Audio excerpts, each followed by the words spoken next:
Since the moment you were born, you were being taught. You were being trained to exist in this world. The development of your mind began with the voices and touch of your parents. These first influences form the very beginnings of your thoughts and your feelings and your understanding of basic concepts of the world. But soon, after only a year or maybe sooner, a much stronger influence began to assert itself into your mind. The television. Not just cartoons and those silly songs we all used to sing, but the commercialization of your mind began in earnest.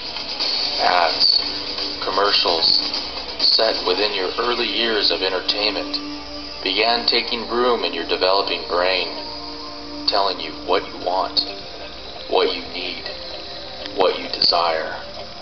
Our generation has experienced an onslaught of the mind hardly imaginable. We see more advertising in 1 year today than we did in an entire lifetime only 50 years ago. 50,000 TV commercials per year. 1,000 to 2,000 advertising images per day. 620 billion in global corporation advertising. You are not you.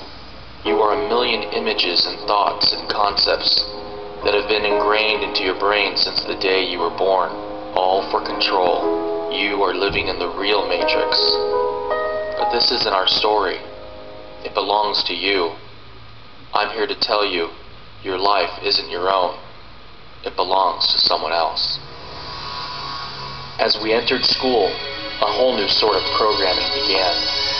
Boundaries are set, and we learn that there are fences that hold us in, clocks that govern our time, and authorities we must listen to.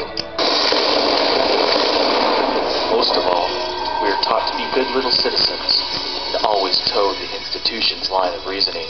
In simple terms, we have been prisoners in the system for most of our childhood lives.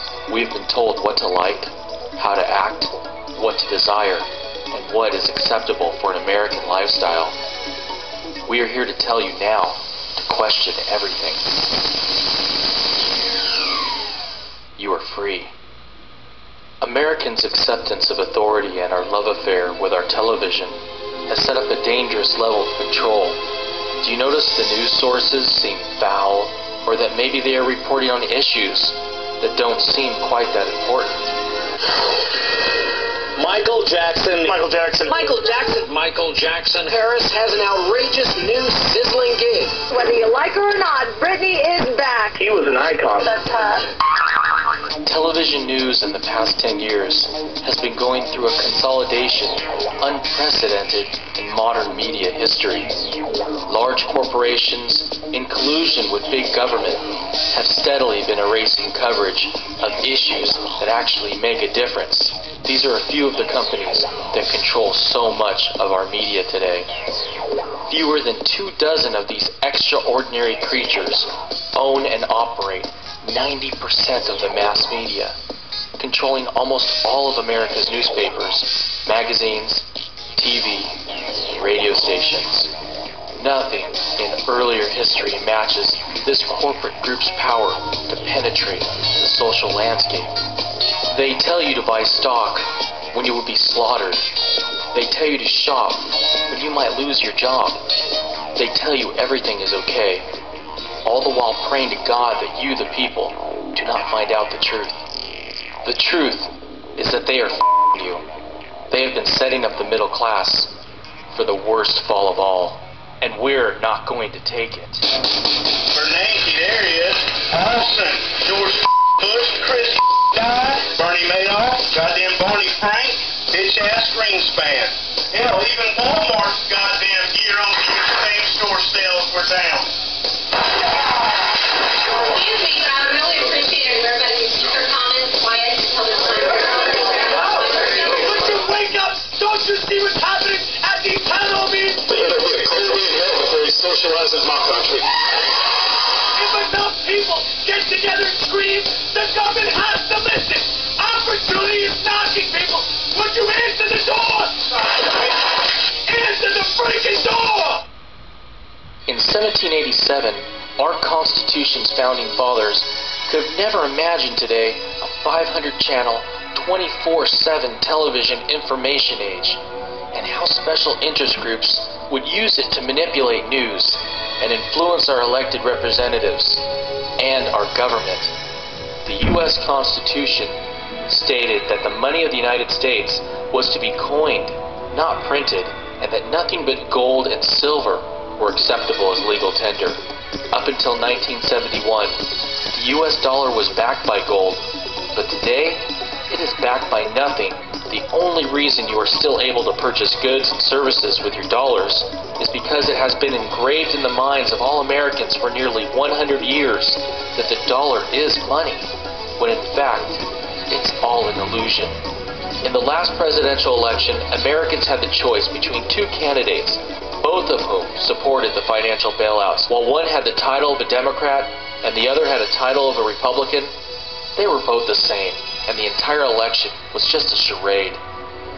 Everything the government does drives up prices for all Americans. When the government began providing student loans to make college affordable, college tuition prices skyrocketed. When the government created Fannie Mae and Freddie Mac to make housing affordable, housing prices went through the roof. Americans were encouraged to use their home as a personal ATM machine by taking out home equity loans in order to buy expensive cars, clothes, electronics, and other things television made them believe they should have. This was all made possible by the Federal Reserve, who artificially lowered interest rates in order to create the real estate boom. Americans are using credit cards as their last lifeline just to survive. They are now officially debt slaves. History tells us individual experiences of total economic collapse and hyperinflation are just that. Individual. 80% of surviving is mental preparation. Realize this is not your fault. The entire system is going through convulsions, and you, my friend, are being caught in the meat grinder. Turn everything off. Can you survive without cable? Eating out? Unnecessary travel? Cell phone use? If you cannot do without it in an uncollapsed situation, how will you survive when the system truly breaks down and your water, electricity, food source is cut off for a week? Hurricane Katrina proved that Americans and FEMA are not prepared for disaster type events. Do you have spare cash, gold, silver, guns, ammo, food, water, camping supplies ready? Fight to change the existing system that favors the corporate elite over America's middle class. Sign up for our free newsletter at National Inflation Association. Do not base your future decisions on what CNBC and the mainstream media tell you. They are propaganda tools of the corporate elite, and they exist to control you and set you up as sheep to be slaughtered. Turn them off. Do not feed their advertisers. They are the matrix that seeks to enslave you. Kill it. Starve it of your attention. You are a free individual and no longer subservient.